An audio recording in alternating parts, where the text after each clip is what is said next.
104তম এই জন্মবার্ষিকী উপলক্ষে যারা চিত্রাঙ্কন প্রতিযোগিতা বা রচনা প্রতিযোগিতা বিভিন্ন অনুষ্ঠানে অংশগ্রহণ করেছেন এবং যারা পুরস্কার পেয়েছেন তাদের পুরস্কার দেওয়ার জন্য এই আয়োজন। এবং এই সব একসাথে করার ফলে যেটা হচ্ছে যে সংখ্যা অনেক বেশি, 304 জন পুরস্কার পাবেন। আমি সবাইকে যারা পুরস্কার পাচ্ছেন তাদের সবাইকে আন্তরিক অভিনন্দন জানাচ্ছি। তবে একটা দুঃখের কথা বলি যে সবাইকে আমি হয়তো এভাবে হাতে তুলে দিতে পারছি না, কিন্তু আমার আকাঙ্ক্ষা আছে যে সবাইকে যদি হাতে তুলে দিতে পারতাম আমি বোধহয় সব থেকে খুশি হতাম। তবে প্রচণ্ড গরম, দিতে গেলে অনেক সময় লেগে যাবে, আপনারাও এই গরমের মধ্যে এসেছেন, কষ্ট হবে। তারপর আমরা কিছু দেব আর বাকি সবার হাতে হাতে পৌঁছে যাবে। তবে আমি এটাকে বলবো যে যত দূরেই থাকি না কেন আমার এই ছোট্ট সোনামণিরা তার সবসময় তোমরা আছো আমার অন্তরে, তোমরা আমার অন্তরেই আছো, এটা আমি বলতে পারি।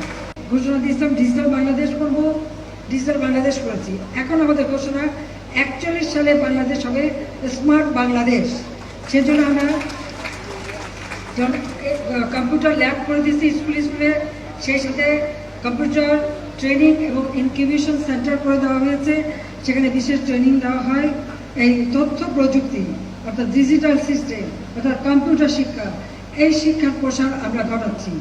তার কারণ হচ্ছে যে বিশ্ব এগিয়ে যাচ্ছে প্রযুক্তির যুগে, আমাদের ছেলেমেয়েরা পিছিয়ে থাকবে না, তাদেরকেও সেইভাবে আধুনিক প্রযুক্তি জ্ঞান সম্পন্ন একটা জাতি হিসেবে গড়ে তুলব। আর 41-এর যে স্মার্ট বাংলাদেশ, আজকের যারা তরুণ এবং আজকের যারা শিশু তারাই হবে 41-এর ভবিষ্যৎ কর্ণধার। তোমরাই এই দেশকে স্মার্ট বাংলাদেশ হিসেবে তোমরা এগিয়ে নিয়ে যাবে, সেইভাবেই আমরা করতে চাই। তো আমি আর সময় নেব না, কারণ এত গরম, সেখানে আর মানে বেশি সময় নেওয়া যায় না।